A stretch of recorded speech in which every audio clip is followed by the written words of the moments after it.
I'll share a favorite verse from the Bhagavad-gītā that has a metaphor, that is a metaphor, and it gives a foundation for practicing spiritual life in a way that is commonsensical and is highly effective. The verse goes like this: Brahmanyadaya karmani sangham kyatva karotiya lipyatena sapapena padma patram ivambasa. Can you look it up? Do you know how to do that? We have more copies if people want to take it. Okay. So first I want to test you to see if you know how to find it. Okay, take the book. Brahmanyadaya karmani. So in the back of the book, there's an index that lists the first and third line. It's actually not the third line. If you're reading the Devanagari, there's only 2 lines. But when it's Romanized from the Devanagari, then there's 4 lines generally. Sometimes there's more. Did you already find it? Is it Brahmani Adaya Karmani? Give him a hand. He already found it. I didn't have to teach him anything. Brahmanyadaya karmani sangam tyakpa korotiya lipitena sapapena padma patram ivambasa. What number is it? 510. Okay. So in this verse, Krishna's giving the analogy of a lotus, and the branding. I like to brand things because then you can expand them. I have a saying, whatever gets branded gets expanded. And the branding of this verse for me, and the way that you can carry it around with you, is live like a lotus, exclamation point. That's the brand. It's got a little lotus. We're still looking at various iterations. Try saying, live like a lotus. Live like a lotus. Because that's what I'm going to talk about tonight. And when you come into any sticky situations or conundrums or frustrations in life, then you can call upon this verse by remembering the statement, which is, Live like a lotus. you got to work with me now. Come on. Live like a lotus. That's right. And so, what is Krishna saying in the verse? He's saying that the lotus has a special characteristic. First of all, we can understand from its very name. A lotus is called Padmaja. Ja means that which is born. And Padma means, as you know better than me, mud. So Padmaja means that which grows out of mud. Why is this so appropriate? It's because in the Gita, Krishna describes how we're spiritual beings, but somehow we're ensconced in matter. If you want to make the comparison, matter for us, who are subtle and spiritual, is like mud.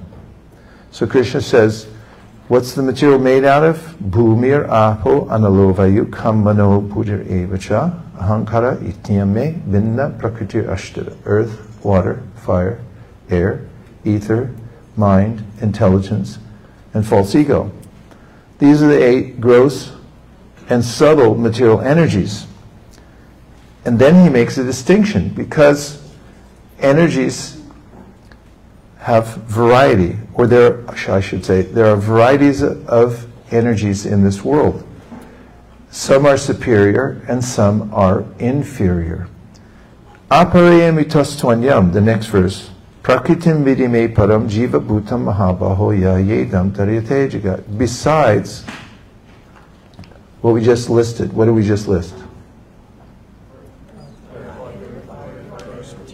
The mud, right? Earth, water, fire, air. Practically, literally, earth, water, mix it up. It's just mud. And now he's saying, besides this, aparayam itastvanyam, besides what I just mentioned, besides this list, there's a categorically different energy. Aparayam itastvanyam prakritim vidime param. And what is it? Jiva bhuta mahabaho. It's the souls. that are of a superior nature. They're in the category called consciousness, and the ones, or the elements that we just listed before that, including mind, because this has been historically a point of contention over many years. Some philosophers have speculated and said the mind is the same as the soul, or the mind is spiritual. It appears to be so, says Patanjali Muni in his Yoga Sutras, because we're so intimately connected with the body, and the mind is subtler than most of the body. And when we, the effulgent spiritual soul that's in the body, is near the mind becomes illuminated. And it's as if when you're standing near a stained glass window and the sun comes in, then suddenly you see its myriad patterns and colors and so forth. And when we're in the body, the mind becomes illuminated, and with its contents, which are churning and showing us various scenarios like movies practically in the mind, which are samskars. They're impressions, latent impressions that we've gathered over millennia, over through millions of births. And then we identify with the mind and we think, oh, the mind is me. But it's actually an element of the material world. So Krishna is making a clear distinction. He's saying beyond these elements is the conscious being. And who is that? It's you. It's you who are animating the body. I'd like to recognize two of my very dear godbrothers. One is just walking in now. This is Bhagavad-gītā Prabhu. Is his wife Sarvamangala somewhere? She's not coming tonight. But I'd like to introduce you. This is Bhagavad-gītā Prabhu, my dear godbrother and friend. Hare Krishna. Hare Krishna.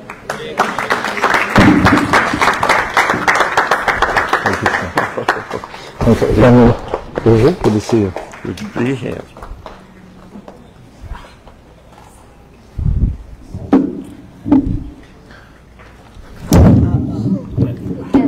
I meant to do that. Pardon me? Yes, I was just about to say that the second, as I did say too, Lakshmi Van Prabhu, who's in the back. You all know Lakshmi Van Prabhu, I'm sure. He's the Renaissance devotee who is talented in multiple ways. Lakshmi Van Prabhu, a great pleasure to see you again. We've all been together in different places for over 5 decades, practicing Krishna consciousness. So when we see each other, whenever and wherever, we feel heart palpitations out of love. And that's one of the great benefits that we've had, all of us, for being in the Krishna consciousness movement is we have God brothers and God sisters and God siblings of all kinds with whom we have very deep relationships.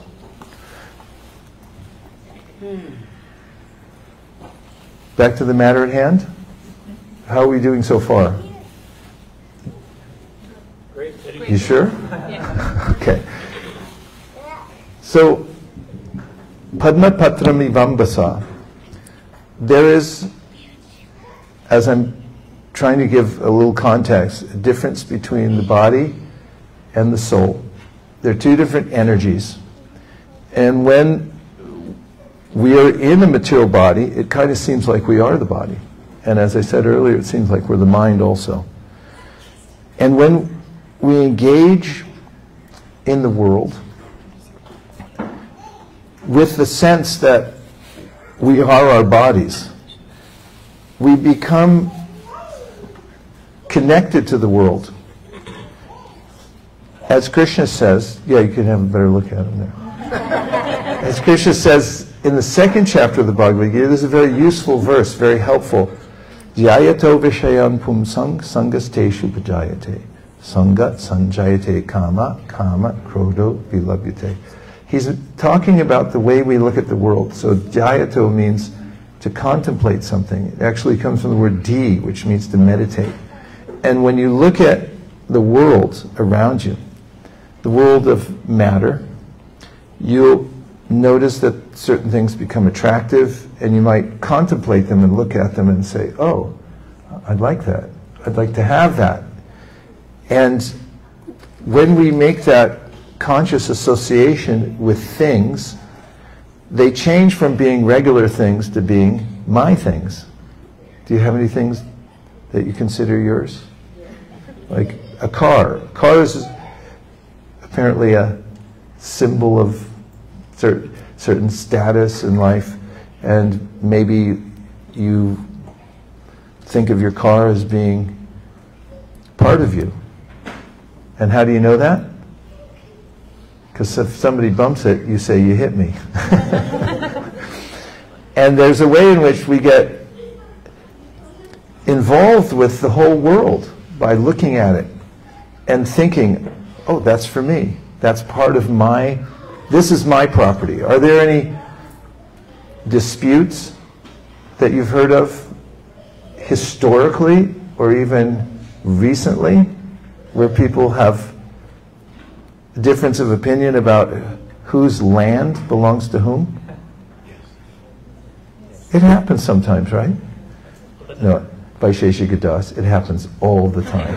In fact, that's all. If you go take modern history, that's all they talk about is every war and what was it about, where the demarcation line is. That's mine, that's yours. In fact, in the Srimad Bhagavatam, there's a section in which the earth personified is observing this phenomena of kings, especially, who come and fight each other, spill blood over property lines. And she says, it's amusing to me because from the point of view of geological time, they're only here for a few minutes. Then they fight over the earth and they put boundaries, and then she says they're not satisfied with the earth, now they want the water. And they extend it out into the ocean and say this is demarcated. And in New York City, there's such a concept of air rights. You can buy them or sell them. Slightly different category, but it's the same interaction with the material world, that I look at it, I contemplate it, I consider that's for my enjoyment, I'm going to settle down here, I'm going to keep this, and so forth. And then it becomes part of my purview. And it's then something I have to deal with. It becomes a problem for me, actually. So, in the Gita, Krishna talks about the ways in which we can take a step back and see the world for what it is. He gives an understanding of where you are in all of this. First, get your bearings before you strike out and try to do anything. That's always a helpful place to start, is know where what your baseline is and where you're starting from. For instance, if you go into one of those huge malls, you might look for the directory first, a big map, and you want to find that dot or arrow that says you are here, right? Yes. Otherwise, it's fairly random. It's completely random. You don't know where you are. So Krishna gives us ways in which we can understand where we are and who we are and what is a relationship with the world. That brings me back to the verse, the Padmaja. The flower itself is born, ja, out of Padma, mud. And it also lives in the water. But everybody knows that the lotus is special. It's a celebrated flower. One of the reasons it's celebrated is because it's so beautiful. Another reason is the phenomena of being impervious to water.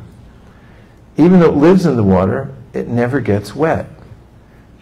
That sounds like a Buddhist koan, like the sound of one hand clapping or something.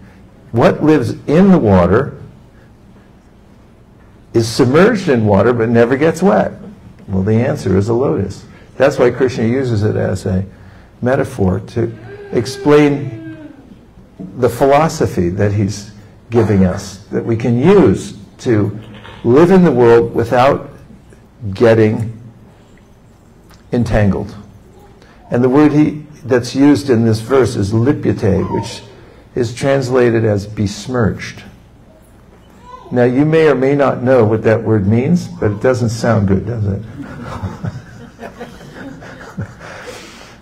It reminds me of stargazers, which are big, beautiful flowers. But if you're wearing anything that's not black, don't rub up against it, because if you do, you're going to get a stain on you that won't come out. Has anybody had this experience? Yes. Who has? You get stargazer pollen on you, and it's indelible. That's besmirchment.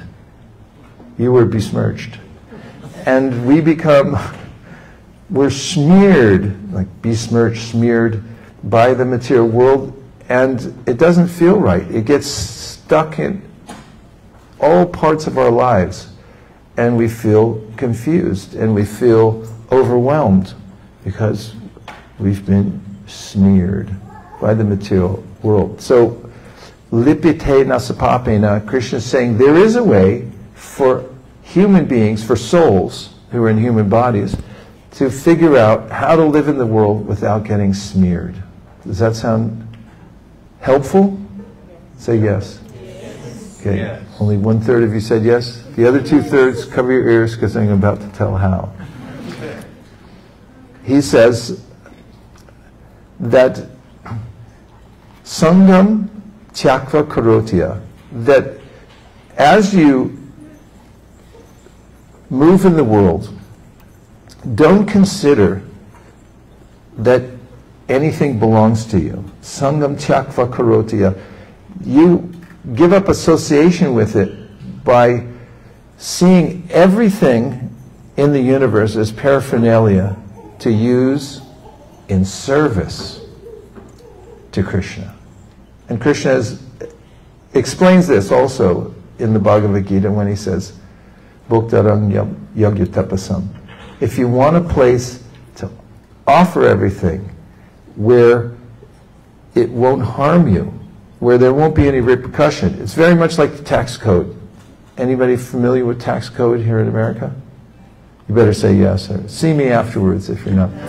That the more you own, the more you claim to own, the more taxes you're going to pay, right? That's why part of tax deferment uses various implements like LLCs and various other ways of putting your income into places where it doesn't have your name on it.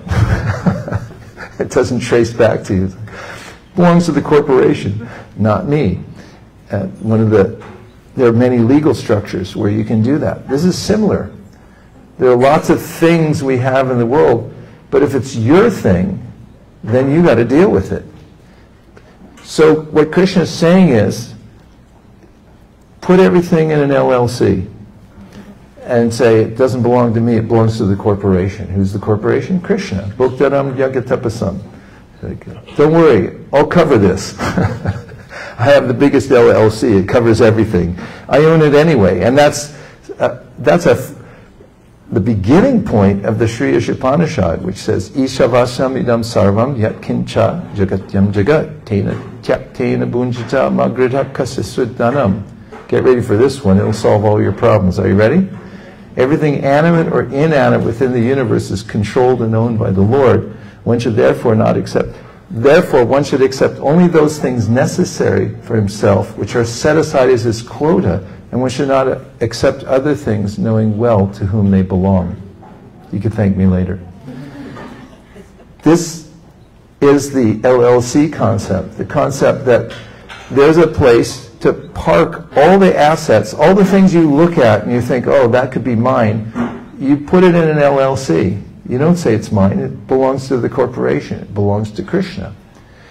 And that's correct. You got that one right on your SAT. Who does everything belong to? Krishna. 1600 on your SAT. So the verse, Krishna's advocating then, if you live in the world, no problem. You can be beautiful. You can be opulent, just like the lotus flower. You're already in the mud.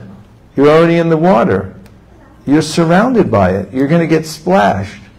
So how do you live like that, but impervious to the splashing water of the material world and the mud of the material world, when you don't claim that it's yours? And how do you do that? You use it in service. It's a little flip you can switch from I'm doing this for me to, you want to try flipping the switch? Okay, when it's down, now we're going to flip it up. You got to pretend there's a switch, like a light switch. You know the kind that stick out from the wall and you flip it up? You want to try? What's your name? Ananja is going to try, so everyone else can try too.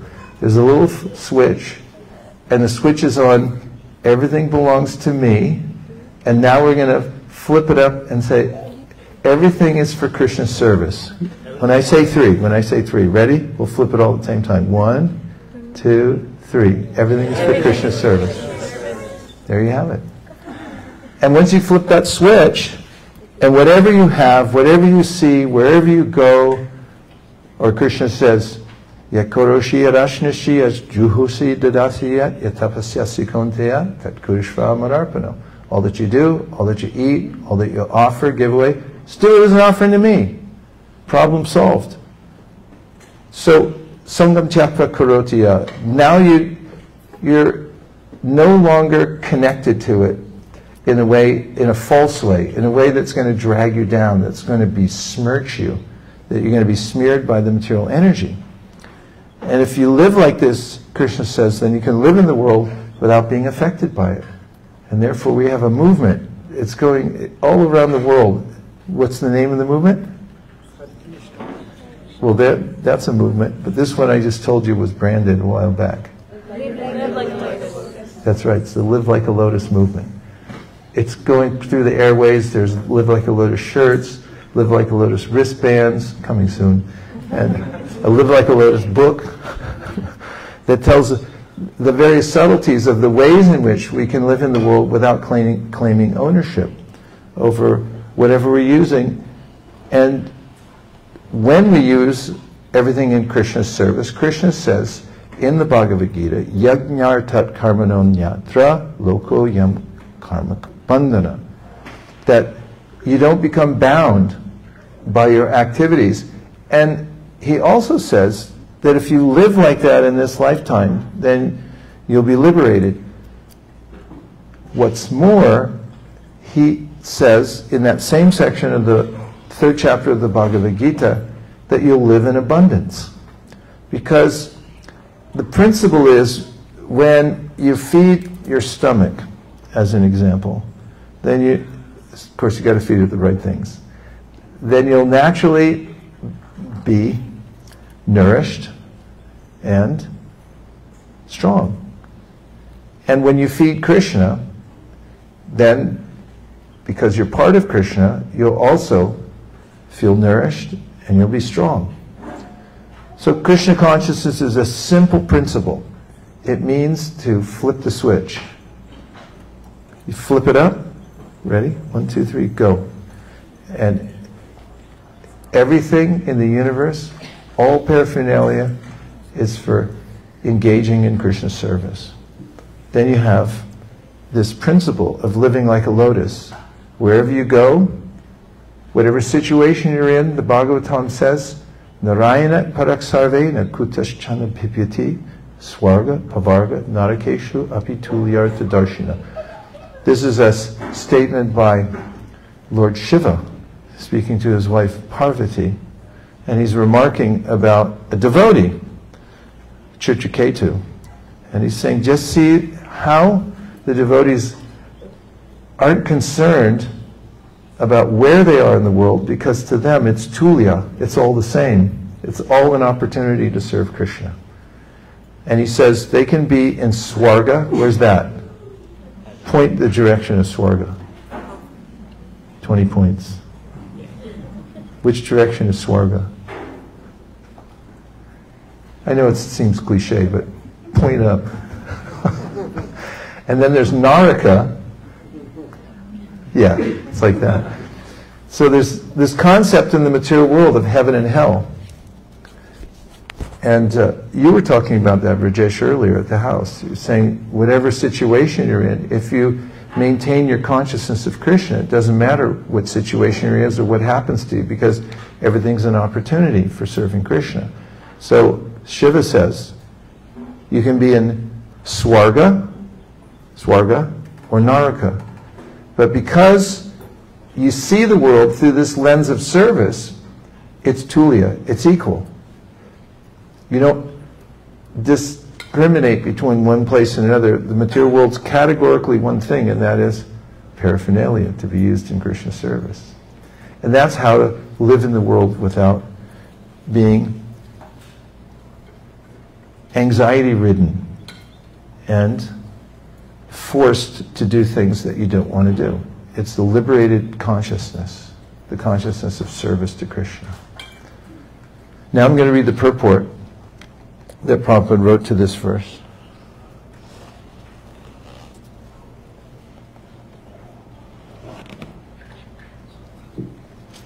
And then I invite questions and reflections. Reflection means anything that you heard from my monologue, with a little participation, or from the purport that I'm about to read, or if you have a question, you can ask a question. Does that sound fair? Yes. So I put you on notice.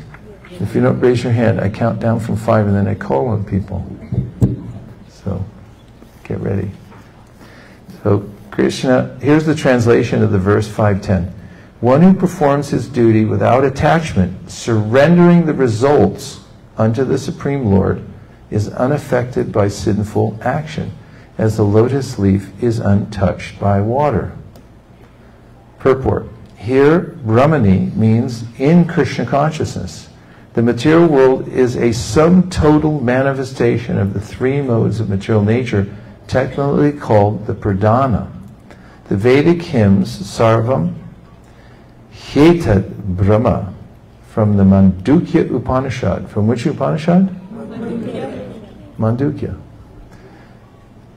Tasmad etat brahmanam rupam anam chajayate. And the Bhagavad-gītā 14.3, Mama Yonir Mahad Brahma, indicate that everything in the material world is a manifestation of Brahman. And although the effects are differently manifested, they are non-different from the cause. In the Ishopanishad, it is said that everything is related to the Supreme Brahman or Krishna, and thus everything belongs to him only. One who knows perfectly well that everything belongs to Krishna, that he is the proprietor of everything, and that therefore everything is to be engaged in the service of the Lord, naturally he has nothing to do with the results of his activities, whether virtuous or sinful. Even one's material body, being a gift of the Lord for carrying out a particular type of action, can be engaged in Krishna consciousness. It is then beyond contamination by sinful reactions, exactly as the lotus leaf, though remaining in the water, is not wet. The Lord also says in the Gita 3:30, Mai sarvani karmani sanyasya, resign all works unto me, Krishna. The conclusion is that a person without Krishna consciousness acts according to the concept of the material body and senses, but a person in Krishna consciousness acts according to the knowledge that the body is the property of Krishna and should therefore be engaged in the service of Krishna. Now there's an opportunity for question. How come you guys are so good? You're fully concentrated. You like to hear Krishna Katha. Bravo. Good work. Let's hear it for the kids. A little more there. Thank you. If you have any questions, yes.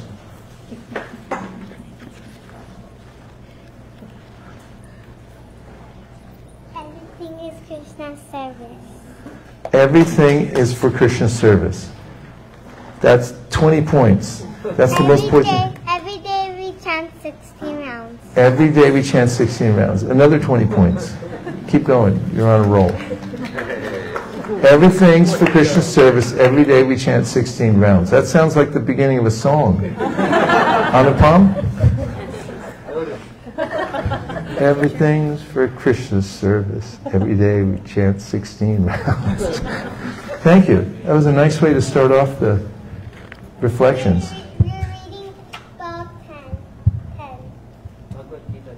Reading Bhagavad-gītā, chapter 10. We are too. I think we're on the same section. Maybe you're doing Chad? Yeah. Opulence of the Absolute, that's chapter 10. More reflections or a question? Yes. So, we are like a moving vehicle, like now, because of the consequences of what we have done so far. And suffering or happiness comes with that. So how do we really deal, being like the lotus was born with being lotus. Like it has the characteristic that it rejects water. But we are born with our own desires and aversions. And over a period of time, and we are propelled in that like a moving car, we have acquired whatever we acquired, like we are moving in that whatever direction or speed. So when the suffering comes, how do we really transform it? How do we really stop this moving car with a certain propensity to in a direction that, because as you said, we always think that object is mine. That way we own our suffering too. Like basically once suffering comes, you literally own that suffering. You basically can't come out of it. Such an important point and a great question. Thank you very much for asking it. Srila Prabhupada gave a simple answer to that. He said there's two elements needed. One is knowledge and the other is practice. How many elements needed? 2. How many elements needed? 2. Say 2, and you'll get 10 points. Because you weren't listening, I'll give you 10 points anyway. Okay, so 2 elements. Knowledge and, what's the first one? Knowledge. What's the second one? Practice. How many elements are there? 2. Say 2. All right, 10 more points. Knowledge and practice. Chaitanya Mahaprabhu, when instructing Sanatana Goswami, said, Maya Mugda Jivana Nahi Swata Krishna Gyan. He said, Maya Mugda, the ignorance that comes from our involvement with Maya, as you're pointing out, is very difficult to overcome. Krishna says it in the Bhagavad-gītā also.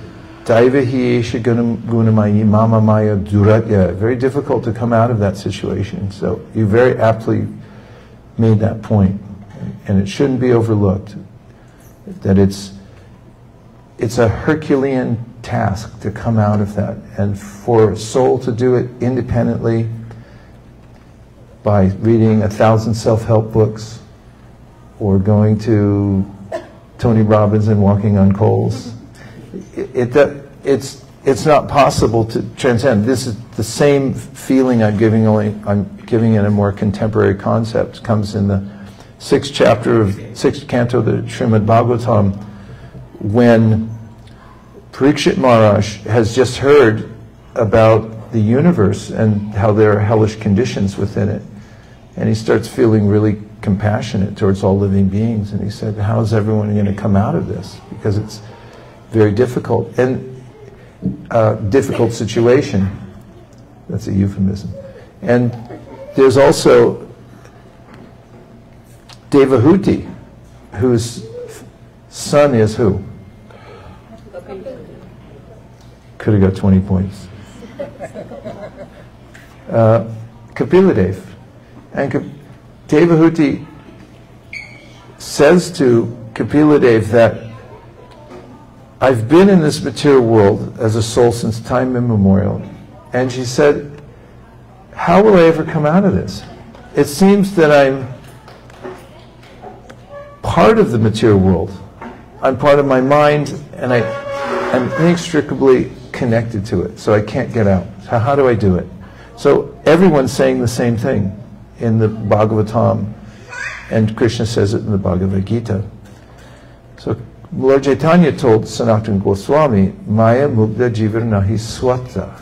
Krishna again. It's not automatic. Swata means automatic. It's not automatic that you just suddenly become enlightened, or that you can overcome the attachment that you have to the material world. In fact, the Bhagavatam says there's a way in which when we're in the womb, there's times in the womb in which the child at a certain point of development becomes conscious that and has an existential realization that I'm a soul who has taken many, many births. He can remember, says the Bhagavatam, up to 100 births at that time, and thinks back to that situation, and then thinks, oh no, it's going to happen again. Because although there's a moment of lucidity within the womb, the soul is then forced, says the Bhagavatam, out of the birth channel, and then becomes reconnected with the material world. How does that happen? Because every one of the senses we were born with in this body has a counterpart in the material world. And it's embedded. So it's not that you have to train a child to be attracted to using the mouth to eat. It's already embedded with that experience. That's not right. There's a way in which the sense organ of the tongue is predisposed to connect with certain things, like the breast of its mother. You don't have to train a child, give him a little manual when he comes out. The breast looks like this, milk comes out, he just goes for the breast. And there's a way, all the senses are like that. They're already, I'll use the word again, inextricably connected to the sense objects in the material world, so we become recaptured, and the soul realizes that's going to happen again. So your point, that's why I said it's apt, because we are so connected to the material world physically and mentally especially that it seems impossible to get out. So Chaitanya Mahaprabhu said, Swata, it's not automatic that you can come out. So then he goes on to say, Jivere Kripaya Kola, Krishna Veda Puran, that Veda Vyas and all of his servants have very helpfully, another euphemism, taken the Vedic literature, the knowledge, and disseminated it, and by the intervention of that knowledge, one can then decide to take a different course. Soul is called tatastha, which means that we're open to suggestion. You might have been in a situation where somebody came to your door, anyone, if you want to admit it, you don't have to admit it, someone came to your door selling vacuum cleaners. Do they still do that? They used to in the old days. And I have a friend who's really smart, and he bought a vacuum cleaner from a door-to-door salesperson. And what's so unusual about that, Vaiśeṣika Dāsa? He already had one. His wife came home and said, "No, we have 2 vacuum cleaners. Why did you buy another one?" Because the guy talked him into it. He said that the one you have doesn't really work. It doesn't pick up, microscopic, whatever he said. Because at any level, because we're so small and impressionable, we know in this world we can be influenced. In fact, there's a psychological phenomenon that takes place in society now about radicalization. People, normal people who are fairly neutral in life, they'll go on a website or they'll join a group, and then next thing you know, they're talking crazy. Because like, yeah! And how did that happen? Because we're highly impressionable. So Chaitanya Mahaprabhu said, when somebody fortunately comes in contact with knowledge, and Krishna mentions it in the Bhagavad-gītā, it will fructify in one's life with the proper knowledge. That's why we spend so much time distributing Bhagavad-gītā, because it actually makes a difference. I can testify to that. I was just minding my own beeswax, sitting out in the suburbs, and someone said, "Here, read that, kid." And next thing you know, I'm Hare Krishna. As an intervention of knowledge. So that's the first element that's necessary. And that's why Prabhupada told us that you should take this in. In fact, he writes that if you don't read all these books and take it seriously, then you'll revert back to the idea that, oh, yeah, the material world's not so bad. You know, maybe I can pull it together this time. So once you get knowledge, then you can have a practice. And once you get the practice, then you can get your own experience. There's a way in which the Bhagavatam says it's visceral and it's direct. So it gives this example. Bhakti parushanu bhava virakti anyata traisha trika eka kala prapadya manasya yatashnata tushti pushti shud apayonugasam. It's comparing the practice of devotional service to eating food. Who here likes to eat food? My hand goes right up. I'd put both of them up, but I'm holding the sacred Bhagavad-gītā in the other. So, if you like to eat food, anyone? Food, prasadam, we'll say prasadam. You like to eat prasadam. They won't put their hand up if I just say food. Only when I say you like to eat prasadam. 50 points. So you get three things: nourishment, satisfaction, and your hunger is eradicated with every bite you take. So it says when you practice devotional service, which Krishna says in the Bhagavad-gītā is pratyaksha vagamam dharmyam, you're going to have a direct experience of who you really are. And when you have that experience, it's natural that you'll start to feel devotion to God.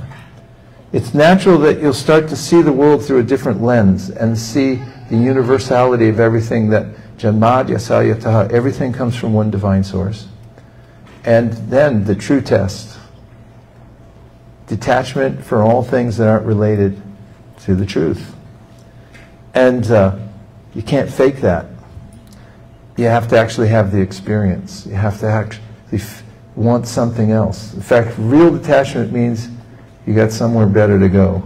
People say, "Why don't you come with us?" Like, nah, I don't think so.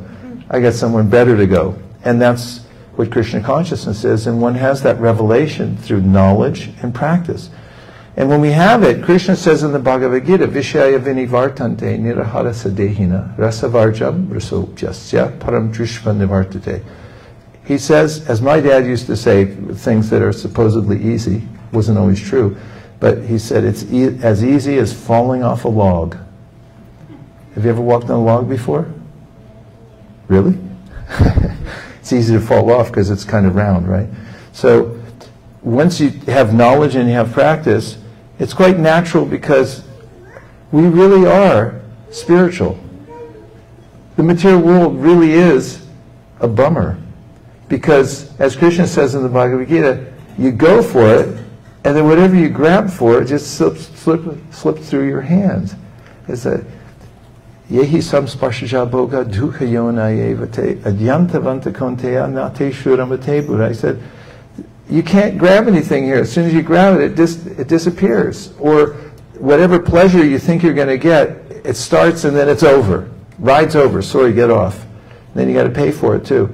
So once you have clear knowledge and you already have an experience that's superior, then Krishna says in Gita, Mam chayo vyabhicharena bhakti yogena sevate saguna samviti chaitam brahma bhuyaya kalpate. He says if you just keep practicing and keep cultivating knowledge, which is all we basically do in Krishna consciousness, then you'll gradually, just like an airplane, when it's going down the runway, it starts to take off, right? And atitya, guna atita, means you rise above the morass of the material world, all the modes in nature, and you start to see, oh, I actually never had anything to do with this place. Asango hyaya purusha means, from the Vedas, little jiva, that's the soul, nothing to see here. It was a total fake out. Just move along. And once somebody has that superior perspective, but even more than that, bhakti yogena sevate, they start to develop a relationship with Krishna. That's the most important part, which I'll end the answer with. Just realizing one's nature is different from matter isn't enough. The Bhagavatam says, Yene ravinnaksha vimuktamaninas toyastavavat avashudha pudhaya aruya krishnena paramharam tata patantyato nadrita yushmadan graya. Said, you have to have an actual relationship with Krishna. He's the lotus-eyed, means he's a person. We have a personal relationship. So the object of the knowledge of Krishna consciousness is, and the progression thereafter is sambandha, abhideya, and prayojan. So sambandha means the knowledge part. Abhideya means the practice. And prayojan means the goal, which is to reestablish, reawaken our loving relationship with Krishna. And the Bhagavatam says, when you get that, then you don't fall back down again into the modes of nature. When you read 1,000 self-help books, and you're flying high for a week, or a month, or a year, you'll fall back down. 6th canto of Bhagavatam says, you cut down the field, it looks like there's no more weeds, but next rain comes, it all comes back up again. But when you're able to come to the platform of loving God and have reawakening that relationship that you have with Him, then you can annihilate the seeds. The seeds are drowned, actually, and they won't fructify again. And then you're safe, you're free, then you're out. So that comes automatically for one who develops love for Krishna. All the liberation, the detachment, everything, it comes naturally. So we emphasize the practice of chanting Hare Krishna, because that's a direct way to contact Krishna and to wake up one's love for Krishna. All things are achieved by that simple process. Om Tat Sat. Thank you.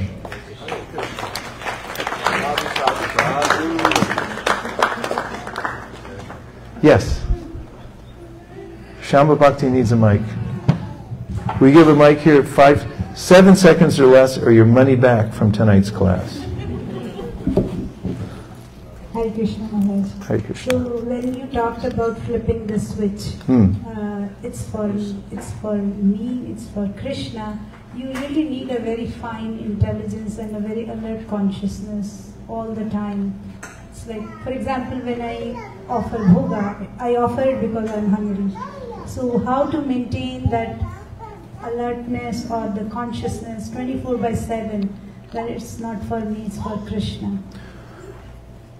That's such a good question. There's a way in which Krishna consciousness is holistic, in that because we have to eat, there's a way to cook and offer to Krishna that sanctifies the process. And therefore, in the practice, we start off with understanding that we may not have full realization of exactly what we're doing when we're doing it.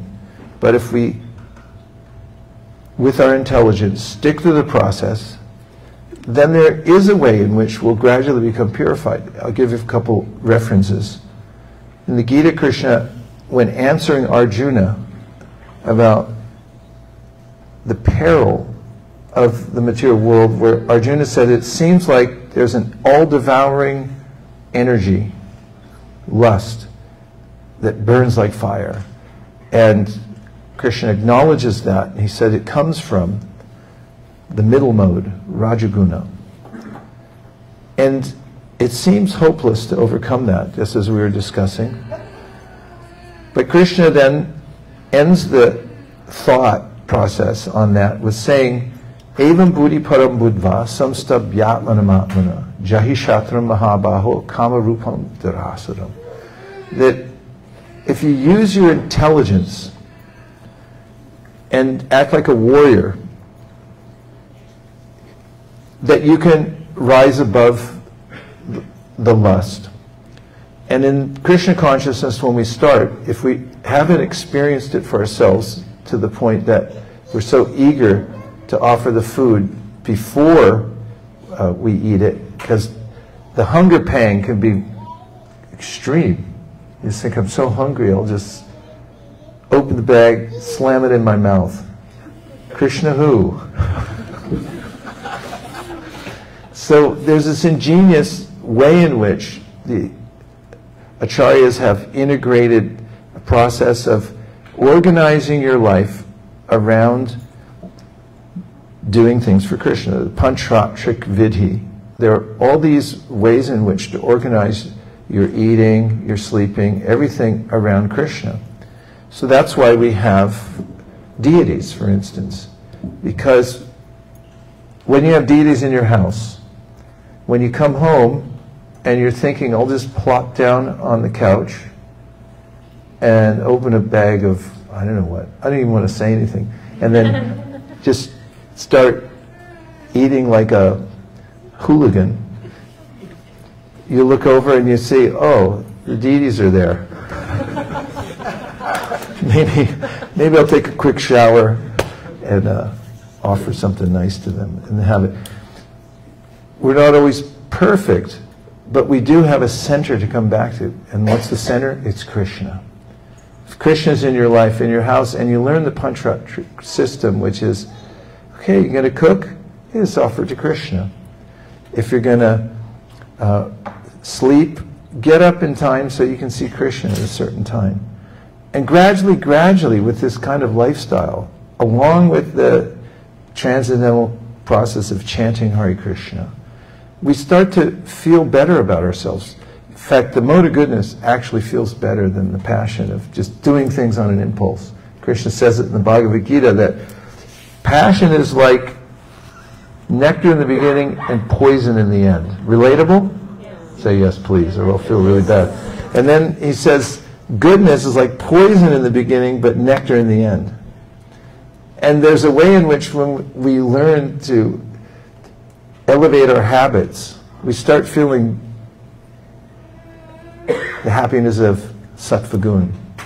And when we engage our senses in Krishna's service, then Rupa Goswami has included this verse in his book, the Bhakti-rasamrita Sindhu, Sarvapati Vinirmuktam. Anybody know the verse? Sarvapati Vinirmuktam.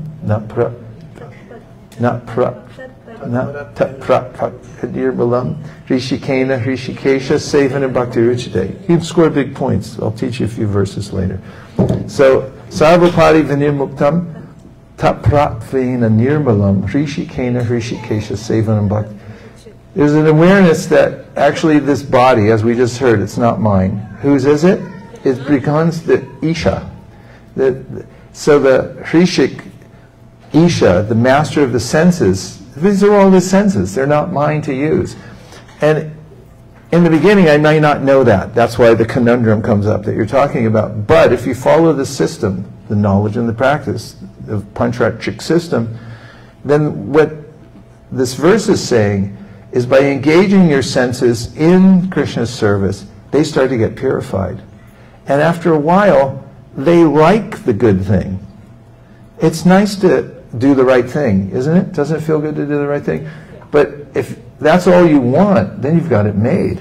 And there's a way to reach that point by following the process, chanting Hare Krishna, living a Panchratrik life, which is around deity worship, and serving Krishna. And then the senses become so purified that as much as a materialist is eager to hoard and to take sense gratification, the person with purified senses wants to get everything possible and give it to Krishna.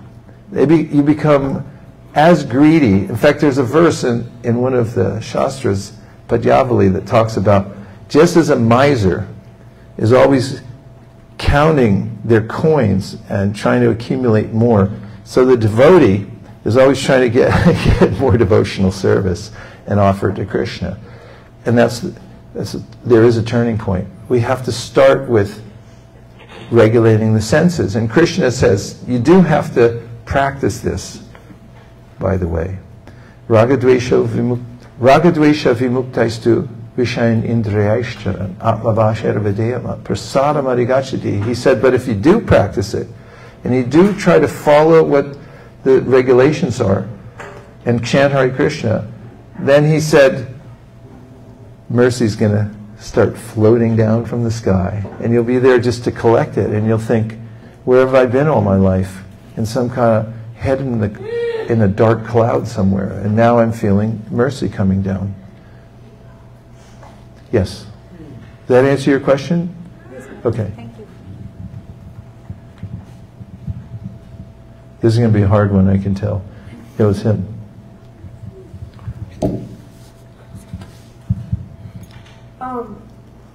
I'm sorry to say this a little late, but I was thinking that, like, in every life, it's like Krishna is giving you a test that, like, here's this test, and like, each time you fail it, and like, at one point, like, you find like that knowledge, like, and like, it just comes out of nowhere that you pass the test, and then, yeah. You go back to Krishna. So you said that there's ways in which you feel there's a lot of tests that one gets, and then you come to a point where you pass it? Yeah, like through each lifetime, Krishna gives you a chance that, like, maybe you could, like, come to Krishna consciousness, but like every time we fail it, but at one point we just, like, come over it and, like, succeed. So, like, I thought that was, like, really nice. Yeah, well, I'm thinking of a verse, Bahunam Jamanamante, Gyarava Mam Prapadyate. Are you listening? There's a verse from 7th chapter, 19th verse. It says, Bahunam Janmanamante. Repeat after me, I'll say it, you say it. Bahunam Janmanam Ante. That means after many, many births and deaths. Bahunam Janmanam Ante, Gyanavam Mam Prapadyate. Now see if you can remember the first two lines. Bahunam Janmanam Ante. What are the first letters of those three words? B-J-A, right? Now you can remember it because it's Bahunam Janmanam. Is it Janmanam? Ante. Okay, now say it. You got it. Say it again. You guys are pundits. Seriously. Because you can memorize that. It took you 2 seconds. Okay. Bahunam Janmanam Ante Gyanavam Mam Prapadyate. Is it Prapadyante or Prapadyate? Somebody take a quick look. Huh? Prapadyante. So, second line is Gyanavam Mam Prapadyante. What are the first three letters? What's the first letter of each word? J, like nya. Gyanava, J, M, P. J, M, P. What are the first letters of the first line? Okay, and the second line? J. P. Gyanavam Mam Prapadyate.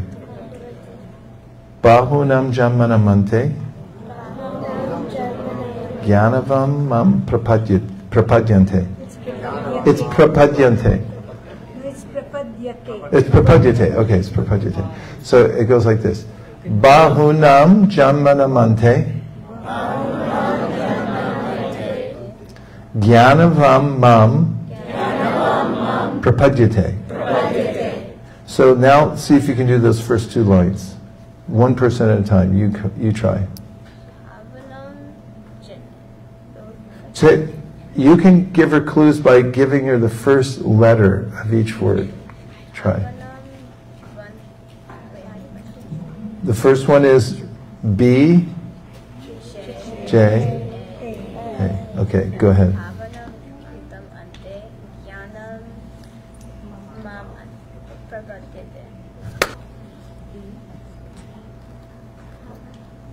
B, J, yes, A, right? And the next line is J, M, P. That's right. Yes.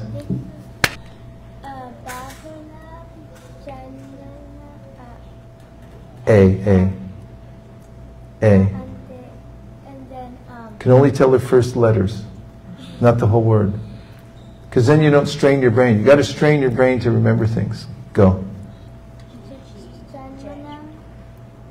Jnanavam. Yeah, keep going. Prapadyate. B.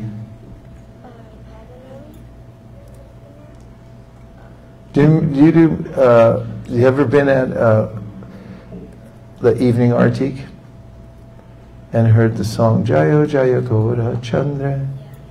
You ever heard the one Bahu Koti Chandra Jini? You know that line? Try it. Bahu Koti Chandra Jini Vadana Ujvala. That's Bahu again. That means many, many. So that's in this line. So let's try from the top. Yep. J. That's right. You got it. A. Ante. That's right. J again. That's right. Jnanavam. Next. Yes. Yeah. Okay, keep going fast. Bahu Koti Chandra Jini. Bahu. Nam.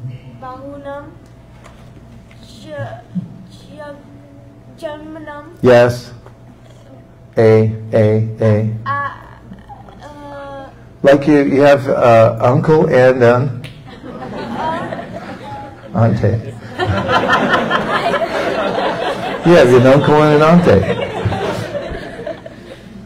Bahunam.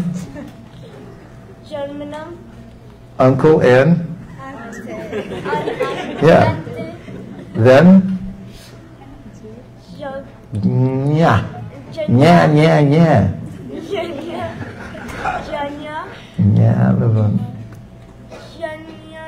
And then an M. Dad and mom. Bahunam Jamanamante Jnanavam Mam P. Yes. Bahu Koti Chandra Jini B. Jnanavam Bahunam.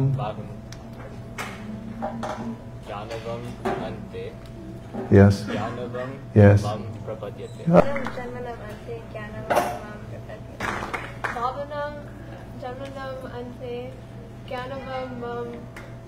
Girls rock. Okay, keep going. Oh, you're not a kid. Okay, go ahead.